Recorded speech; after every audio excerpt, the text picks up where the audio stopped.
I think it's live. So, hi guys. I don't know, it got disconnected for some reason.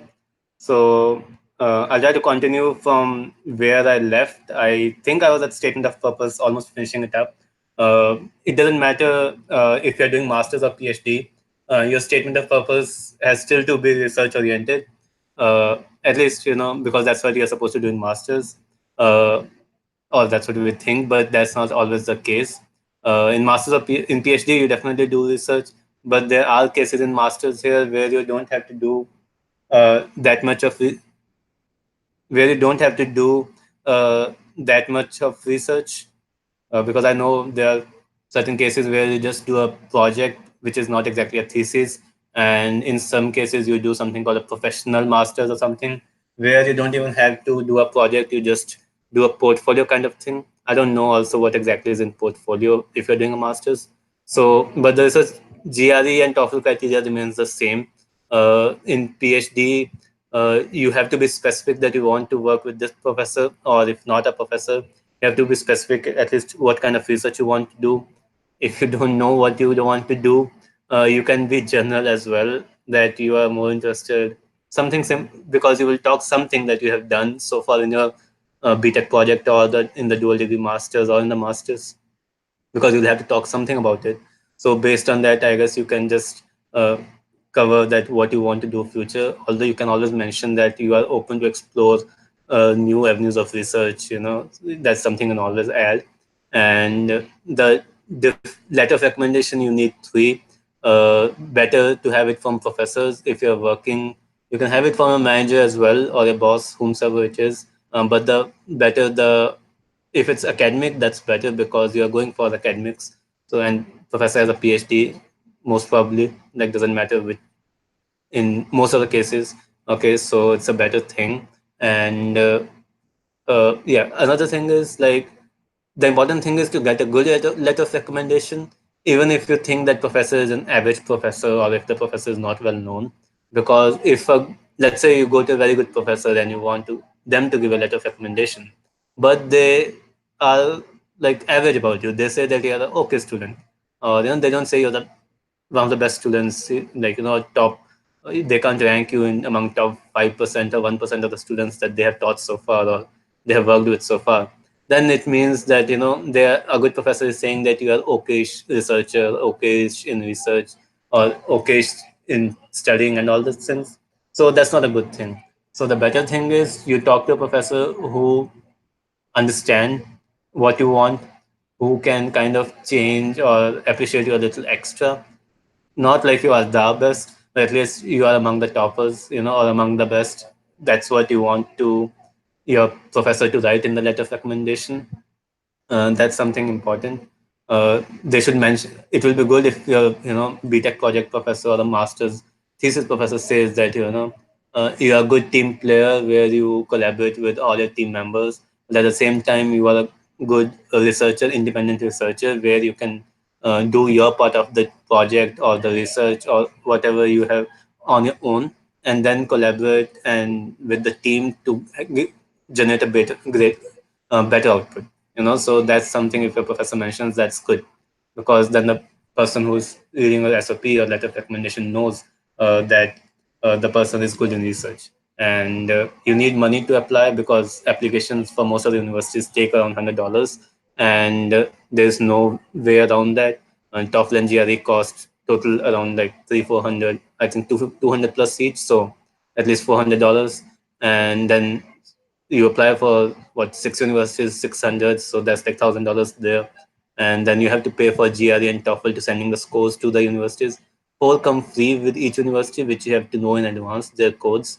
They have a specific code for their GRE score and TOEFL score, so you can need to remember that, because in GRE they'll ask you right after you're done with the exam, and you need to enter that code to find that university. So it won't list the university alphabetically. So you need to know that. And it's a little different in TOEFL, but something similar. So you need to take care of that. Otherwise, you'll be spending another $200 extra, because sending a GRE or TOEFL score to a university takes anywhere from 20 to 18 to $25. At least that's what it was for me like 4 years ago. So I covered, like, you give GRE and TOEFL as early as possible. July, August, September. Hopefully August you give right after your school ends. that's better, so that you can start with your SOP and apply, by the end of August or September. I know this might sound a little weird because the application deadline is December 31st usually, or sometimes even Jan 10th or so. But from what I have seen in US, they prefer that the faster you send it, the better they earlier they can take a look at it. So that's always gives you an advantage over the people who are going to send it later. And you need good letter of recommendation, a positive letter of recommendation. Uh, it's okay if it's a not so popular prof, or if you think that prof is not that good in research, or if not popular, or you think he's not that good prof. That's okay, as long as they are willing to write you a good letter of recommendation. So that's something really important. I'll cover a little bit about RA and TA, like how you get funding here, just to get an idea, like how professors are thinking. What is their consideration when they evaluating different profiles. So not all the professors in our department here are in the selection committee. There are certain professors, they are, I don't know, like based on what they decide which professor, but there are certain professors who are only in the committee. So that's why it's always a better idea to email as many professors as possible. Not all of them, okay, because you don't want them you to be the popular guy who contacted everyone, and they will feel that you don't have any like research interest. You are just mailing people at random. No CC, no BCC, individual email to each professor. uh, so coming back to the committee, right? So the way you get funded here for your PhD is either you get a fellowship, which is a case rare for Indian students. The generalist research assistant or teaching assistant. In a teaching assistant, as a research assistant, in both you get full fee waiver and monthly stipend. The stipend is good enough to cover your daily living expenses. You won't have to ask your parents for money for sure. Uh, I mean, until unless you are used to living a lavish lifestyle, which might not be the case here because you will have to share an apartment, and if you it doesn't work out that well for you, or if you have to send money to parents, you might have to share a room as well. So that could be difficult for some people, although it was not for me, but it could be difficult for some people.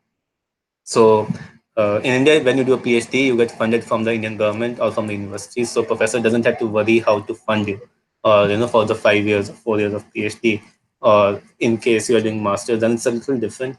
But yeah, so professor doesn't have to worry about that. That's how to fund you in India. But in US, professor has to. So that's why if a professor is interested in taking you, that takes care of almost everything. If until unless the university has a cutoff, like TOEFL in my department, there's a cutoff of 100, so professor can't help with that. But here switching majors is easy, so professor can recommend you to switch to mechanical, and then he will accept it. Because if a professor accepts that, the university know that professor is going to pay for you, pay for their fees and everything. So the university doesn't say much, the committee won't say much, like until unless you have done something really messed up in something, but there's not really chance of you getting rejected. So the in case of RA, you do just research for a professor. You don't have to do anything else. In case of a TA, you are probably not doing the research for a professor. You are more like you're taking the lab courses, okay, and practicals basically, and then you will have to check their homeworks, take doubt classes, and even sometimes teach in place of the professor. So you'll be TA for a particular course, but still the professor is not in control of you. The university pays you money, so professor kind of approves it, but he is not directly like his approval matters, but you're not working for him per se. But for in case of research, you are working for your PhD advisor and or the professor you're working for. Okay, and if you're doing masters, it's a little different because it's trickier to get funding straight away, uh, or even if what I have seen that people don't get funding if they're not willing to do a thesis. So because professors think that 2 years is too short of a time, even if they're doing a master's thesis, it can get extended up to 2.5 years or 3 years if your professor is too strict. Okay, so that could be the case, but yeah. So in masters, the funding is still difficult. You will probably have to pay a fee, even if professor is willing to do a thesis, agrees for a thesis. He might just be paying only for your stipend, or they might pay you hourly. So as a PhD student, you don't have to get paid hourly. You get a fixed stipend, and you work almost like an office, like 8 hours, or even maybe sometimes more than that. That's one difference for sure. But as a master's students, people do more on campus. There are like thousands of on campus jobs. You can always search. There are fellowships or scholarships that you can get on different criteria, but that is only if you apply early or if you talk to them early. Like if you are selected in, let's say, September, October, or not September, October, sorry, like in Jan, Feb, March time frame because you applied in August. That's better because you have a better shot at getting some scholarship. The more you get, the better it is. So it just depends from department to department, university to university, what is the criteria or how you can get the scholarship. In a PhD case, you are more, you might have to search. In some cases, you end up getting a TA in the first semester so that you can find a professor by the end of. Uh, they give TA generally for first 2 semesters, but if you find a professor by the end of first semester, that's good so that you can start doing a PhD research and you can become an RA. But if you find a professor at the end of 1 year, you have to. Okay, you don't have a choice then. You have to go with anyone who is willing to give you funding, I guess, because we don't want, there's no every person is going to say yes to work for free. Okay, but you don't want to pay 4 years of, like, that's going to be more than $100,000, which is like almost, considering a living expense, it will go too high. So you want to find a professor who is willing to fund you. You might have to at least in my case, I did compromise with what research I wanted to do. Like I had never done simulations, but I ended up doing simulations, which I didn't really like.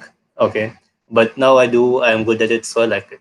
So it's just a matter, because for me, I wanted to be a professor. I was not hard bent on what kind of research I do. As long as I do good research or I get good papers published, that's what I wanted. So because I knew to be a professor, I need papers. So again, it comes back to why you decided to do PhD. If you were too stuck on working on, let's say, artificial intelligence and computer science or machine learning, and that's the only thing you want to do, but no one is willing to fund you, then it's time for you to decide that if you're fine with not getting money and working for that professor, if you're willing to compromise on what research you want to do and get funding. So it depends on you. But so, and there are certain cases, uh, which was the case with me, that I didn't get an RA or TA for my first semester I came. So I paid by myself, or my parents paid for me, or I took a loan basically. Okay, so that's how I paid for that. But I was able to find a professor by even in the middle of the first semester, for whom I worked for 2 months for free. Like I found him in October, November, December. I worked for free, and from January, like next semester, he paid my tuition and he gave me the monthly stipend. But again, it depends, because I was not willing to wait another year. Uh, ASU was the university where I got accepted from. I was not willing to wait another year. So I was fine with paying that money and taking that loan because it was still okay, because I had the faith that I'll find a professor by the end of first semester. But definitely we don't want to do it for more than a semester because it could be financially very challenging. So that will mess up a lot of things. So yeah, pretty much that's what I have so far to cover. If you have specific questions, I might be able to help. I'll be able to help more, not might, but surely. So if anyone has any questions, they can ask me. I guess I'll wait for another couple of minutes, but from my side, I'm done. So thank you.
I'll wait for another minute. It will be like 25, but 125. So if I don't see a question, I'll probably disconnect.